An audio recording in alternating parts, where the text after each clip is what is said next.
What's up, guys? Today we are going to look at all about new ballistic mode in Fortnite. And I promise this video will give you all the information you need about this new update. First of all, I would like to say, I'm one of the CSGO players with over 1,000 hours on the game. Of course, I've also spent time playing Valorant. And today we're taking a look at Fortnite's ballistic mode. Is it just a copy of Valorant or CSGO, or does it bring something unique? You'll find out as the video progresses. What if I told you that Fortnite has just made its boldest leap yet? A mode so groundbreaking it could redefine competitive gaming. Introducing Ballistic, Fortnite's first ever 5 versus 5 tactical shooter mode, now available in early access. But here's the twist. Could this new feature dethrone CSGO or Valorant, or is it destined to fall short? Let's unravel the mystery. Welcome to Ballistic, a no-build first-person mode that drops players into intense, round-based, tactical gameplay.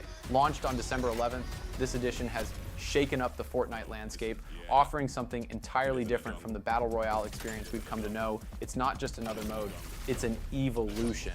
The big question is, does Ballistic elevate Fortnite to new heights, or is it just trying too hard to emulate its competition? Ballistic introduces a unique gameplay loop. Players are split into two teams, attackers and defenders. The attacker's mission, plant a rift point device that can tear reality itself. Defenders, stop them at all costs. Think Valorant's Spike or CSGO's Bomb. Bomb has been planted. But with a Fortnite twist. The Skyline 10 map, the only map available at launch, is a masterclass in tactical design, featuring tight corridors and open spaces that force teams to adapt their strategies every round. Here's where things get interesting. Ballistic is no build. While Fortnite's iconic building mechanics defined its gameplay, their absence here makes room for pure gunplay and strategy, but is it a step forward or a betrayal of Fortnite's core identity? How else could we start than by reviewing the map? It's a shame there's only one available for now, but that will surely change in the future. For those who haven't noticed yet, it's themed in a Japanese style, just like this season. The map is quite large, and similar to competing games, we've got A and B sites as well as mid. Naturally, some areas have specific names like hot dog, elbow, parking, and so on. Unfortunately, until you've explored the entire map, it'll feel quite chaotic, and that's because it is. However, there are certain details, like Easter eggs tied to Fortnite lore. Keep an eye out for graffiti hinting at the Rift's origins or posters referencing past events that I really appreciate. But now, let's move on. Flex gadgets are a key part of a player's arsenal in Ballistic, like abilities in Valorant, offering distinct advantages. At the beginning of the game, players choose one of 5 available flex gadgets during the Flex Gadgets phase. Since each gadget can only be chosen by one player, teams need to coordinate to ensure everyone gets a gadget that complements their playstyle. The Proximity Mine is a popular gadget in Fortnite Ballistic. This explosive device triggers automatically when an enemy gets too close, dealing 50 damage. To use it, players equip the mine and throw it onto any surface. Unlike other gadgets, players can also pick up a deployed Proximity Mine by approaching it and pressing the interact button. The Proximity Mine is especially useful when placed in strategic spots like flank routes or areas players can't constantly monitor with their crosshairs. It's also great for defending the rift point from attackers, planting the device, or stopping defenders from defusing it after planting. If players come across an enemy Proximity Mine, they can shoot it to safely trigger the explosion. The bubble grenade is a familiar item to many players, as it has been a staple in Battle Royale.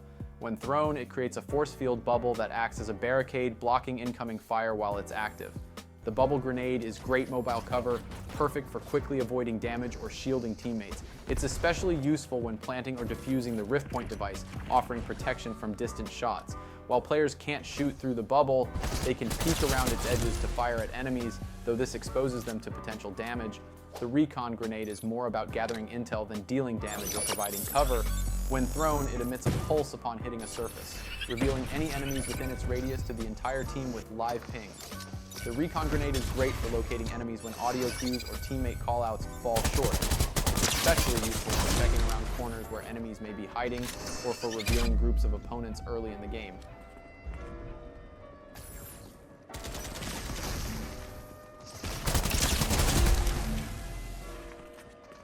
The frag grenade works similarly to the regular grenade in Fortnite OG, with a fuse timer that causes it to explode and deal 40 damage to any opponent it hits. Once thrown, the fuse starts ticking and it can't be cooked like grenades in other games, though it can bounce off surfaces. It's an effective offensive tool, ideal for flushing enemies out of cover or softening them up before finishing them off with a ranged weapon. Next up is the Impulse Grenade, a familiar item from the classic Fortnite Battle Royale loot pool. Like its Battle Royale counterpart, it's more of a mobility tool than a typical grenade. When thrown, it releases a shockwave that propels players in the opposite direction. The Impulse Grenade is perfect for quickly moving in a specific direction, like rounding corners or escaping danger. It can also flush enemies out of cover or knock back opponents holding angles, creating openings to rush in and eliminate them. The Ranger Pistol is your default starting weapon in every match of Ballistic, offering fast firing and moderate damage. It has a reload time of 1.5 seconds and deals 26 damage per shot. The hand cannon is a slow-firing pistol that deals high damage to enemies. It has a reload time of 2.2 seconds and deals 50 damage per shot. It's a great choice to buy early in the second round if you're playing an eco round and want to save credits for later rounds, as it costs only 800 credits. Now let's move from handguns to AR pistols and compare them to figure out which suits different playstyles. First up is the Enforcer AR, which delivers high damage, especially at longer ranges, but has a small magazine size and a low fire rate. It deals the highest damage of all AR pistols at 65, but its magazine size is the smallest, with only 12 rounds. However, it has the fastest reload time at 2.2 seconds and is the cheapest AR pistol, costing 2,000 credits. Plus, it has the best scope for longer distances. Next, we have the Nemesis AR, a fully automatic rifle that offers easy control, firing projectile shots with moderate damage and a balanced fire rate. This weapon can be compared to the AK-47 in CSGO, harder to control but delivering the best damage in its category at a solid 40, making it #1 in damage among ARs. The magazine size is average at 25 rounds, and the reload time is 2.5 seconds. However, it falls into the more expensive category with a price of 2,500 credits. Its scope is a wider red dot, which isn't bad for aiming, but with such high recoil, it might not help much. The Striker AR features a high fire rate, but delivers lower damage per shot, with its projectiles traveling at a moderate speed. This weapon is essentially the middle ground. It doesn't have high recoil, is easy to control, but is just average overall.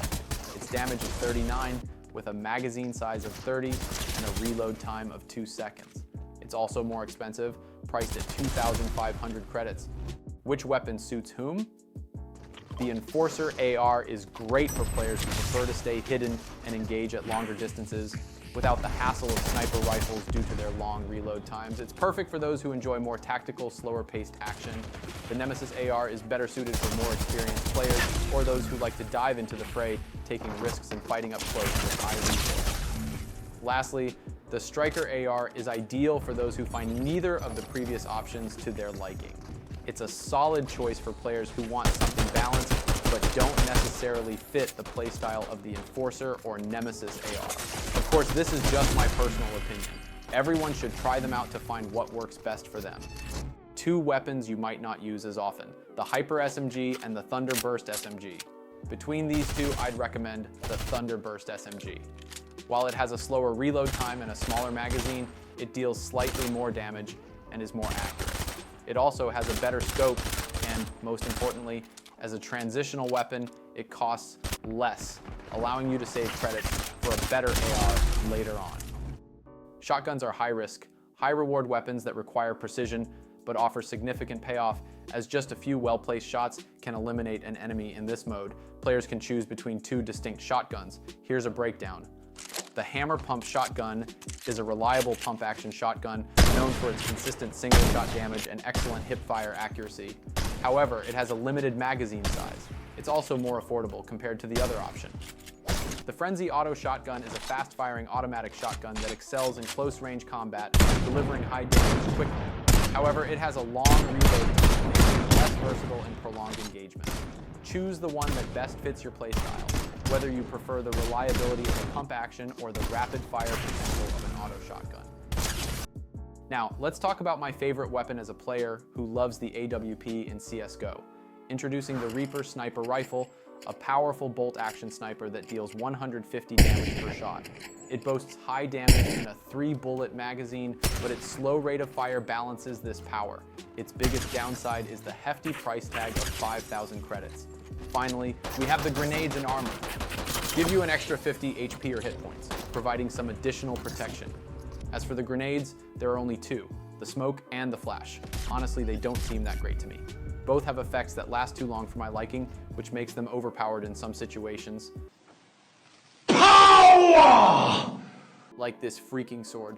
The game is fast-paced and chaotic, and weapon damage can be difficult to track. Often, you don't even know you're dead until it's too late. Yes, the game still has a fair number of bugs, and while it doesn't yet compare to CSGO or Valorant, we can't expect perfection just 2 days after launch. Look at how CSGO or Valorant started. But picture this, it's match point. Your team is down, and you're clutching a last-minute elimination spree. The Rift Point device has 10 seconds left on the clock, and the defenders are closing in. You pull off a perfect flashbang, blinding the enemy team, and secure the victory. Moments like these are why Ballistic shines, the tension, the stakes, the adrenaline. It's an experience that hooks you and doesn't let go, but there's more beneath the surface. So, how does Ballistic measure up? CSGO is a hallmark of precision and simplicity. While Valorant excels with its vibrant cast of characters and unique abilities. Ballistic finds itself somewhere in between.